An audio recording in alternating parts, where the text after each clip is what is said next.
Minister, ഈ ബത്തേരിയിലെ കുട്ടികളുടെ സാഹചര്യത്തിൽ ഇപ്പോൾ വിദഗ്ധ സംഘം വന്നിട്ടുണ്ടല്ലോ, എന്താ ഒരു ലാസ്റ്റ് അപ്ഡേഷൻ പറയുമോ? അലാമിംഗ് ആയിട്ടുള്ള സിറ്റുവേഷൻ, ഗുരുതരമായിട്ടുള്ള സാഹചര്യങ്ങൾ നിലവിലില്ല. പക്ഷേ ഇത് എങ്ങനെ വന്നു എന്നുള്ളത് സംബന്ധിച്ച പൂർണ്ണതയിലേക്ക് നമുക്ക് എത്തണം. അതിനുവേണ്ട നടപടികൾ ക്രമീകരിച്ചിട്ടുണ്ട്. ഇപ്പോൾ അവിടെ അതുമായി MLA-യുടെ നേതൃത്വത്തിലുള്ള മീറ്റിംഗ്, ഉദ്യോഗസ്ഥ സംഘത്തിൻ്റെ മീറ്റിംഗ് നടക്കുകയാണ്. ഞങ്ങളിപ്പോൾ ആ മീറ്റിങ്ങിലേക്ക് ഞങ്ങൾ പോവുകയാണ്.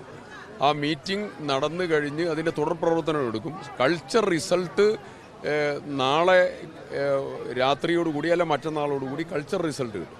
കൾച്ചർ റിസൾട്ട് കിട്ടിക്കഴിഞ്ഞാൽ ഇത് എന്താണ്, ഇതിൻ്റെ ഉറവിടത്തിലേക്ക് നമുക്ക് പോകാൻ പറ്റും. വെള്ളമാണോ മറ്റുള്ളതാണോ എന്നുള്ളത് പ്രാഥമികമായിട്ടുള്ള ചില കാര്യങ്ങൾ പറയുന്നുണ്ട്. ഇപ്പോൾ അതിനെക്കുറിച്ച് പറയുന്നത് ഉചിതമല്ല. പക്ഷേ നിയന്ത്രണാതീതമായിട്ടുള്ള സാഹചര്യം നിലവിലില്ല. അതിൻ്റെ കൂടെ തന്നെ മറ്റ് സ്കൂളുകളിലും പരിശോധന നടത്തണം എന്നുള്ളത് പ്രത്യേക നിർദ്ദേശം കൊടുത്തിട്ടുണ്ട്. എവിടെയും ഒരു കുഴപ്പമില്ലാതെ മുന്നോട്ട് പോകാനുള്ള നടപടികൾ സ്വീകരിച്ചുകൊണ്ടിരിക്കുക. വിശദീകരണം ലഭിക്കും, കിട്ടും, കൃത്യമായി കിട്ടും.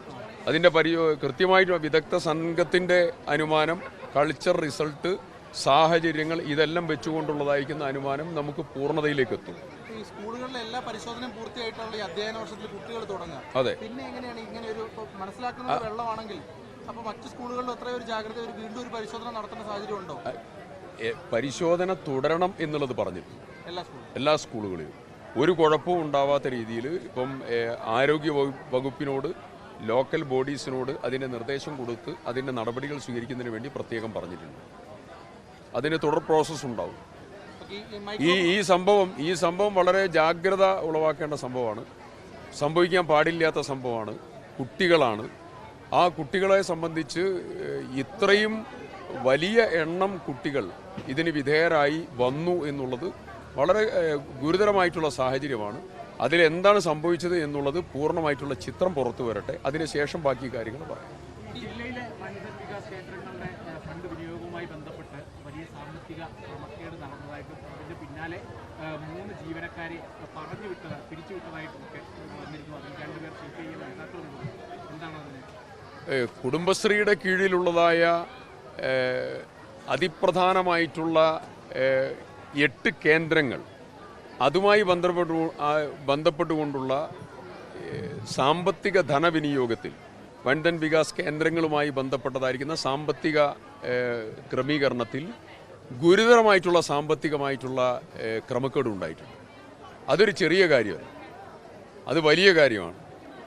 ഇതിൻ്റെ ഉത്തരവിറങ്ങി 3 പേരെ സസ്പെൻഡ് ചെയ്തു.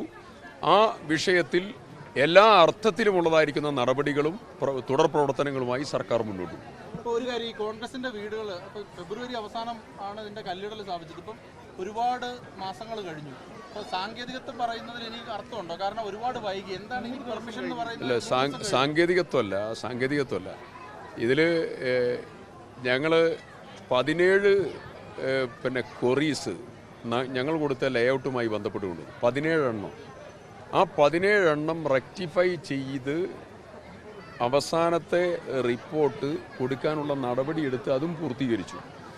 ഇനി ആ റിപ്പോർട്ട് KPC പ്രസിഡന്റ് ഒപ്പിട്ട് ആ 17 എണ്ണത്തിൻ്റെ മേലെയുള്ള ഇത് കൊടുത്തതിന് ശേഷം അത് ജില്ലാ ടൗൺ പ്ലാനർ പരിശോധിച്ച് അതിൻ്റെ മേലെയുള്ളതായിരിക്കുന്ന നടപടി പൂർത്തീകരിക്കുകയാണ്. അത് പൂർത്തീകരിച്ച് കഴിഞ്ഞപ്പം ഇതിനെല്ലാം ഒരു റീസൺസ് ഉണ്ട്. പക്ഷേ റീസൺ പറഞ്ഞ് ഇങ്ങനെ മുന്നോട്ട് പോകാനും നോക്കൂല, അത് ഞങ്ങൾക്കറിയാം. പക്ഷേ ഇത് സാങ്കേതികമായി കോൺഗ്രസ് ഒരു വീട് നിർമ്മിക്കുമ്പോൾ അതിൽ സാങ്കേതിക പ്രശ്നങ്ങളും മറ്റ് വിഷയങ്ങളും പറയുമ്പോൾ ആ വഴിയുടെ ഒരു ചെറിയതായിരിക്കുന്ന പ്രശ്നമാണ് ഞങ്ങൾക്ക് മുമ്പിലുണ്ടായത്. ആ വഴിയുടെ പ്രശ്നം ഇല്ലെങ്കിൽ, അത് ഞങ്ങൾ അവഗണിച്ച് മുന്നോട്ട് പോയിട്ടുണ്ടെങ്കിൽ അതൊരു പ്രശ്നമാണ്. അപ്പം നിയമലംഘനം കോൺഗ്രസ് നടത്തി എന്നുള്ളത് പറയും. അത് ഒഴിവാക്കാനാണ് പരിപൂർണമായിട്ടുള്ള കൃത്യതയോടുകൂടി കാര്യങ്ങൾ നടത്താൻ തീരുമാനിച്ചത്. അതിൻ്റെ ഭാഗമായി KPC പ്രസിഡന്റ് ഇവിടെ വന്ന് ഭൂമിയുടെ അളവ് കുറയ്ക്കാൻ വേണ്ടിയിട്ടുള്ള നടപടികളെടുത്തു. അങ്ങനെ ഓരോ കാര്യവും ചിട്ടപ്പെടുത്തിയാണ് പോണത്. ധൃതി പിടിച്ച് എന്തെങ്കിലും കാര്യം ചെയ്തു പോകണം എന്നുള്ളതല്ല. ദിവസങ്ങൾക്കകം, ഞാൻ അധികം ദിവസമൊന്നും ഒരു കാരണവശാലും വേണ്ടി വരില്ല. ഈ ലേഔട്ടിൻ്റെ അപ്രൂവലായി കഴിഞ്ഞാൽ നിർമ്മാണം ആരംഭിക്കും. അതിൻ്റെ എല്ലാ കാര്യങ്ങളും ആയി.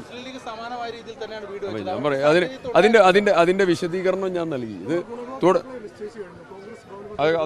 അതെല്ലാം വീടാകുന്നതോടുകൂടി അതൊക്കെ ആവും.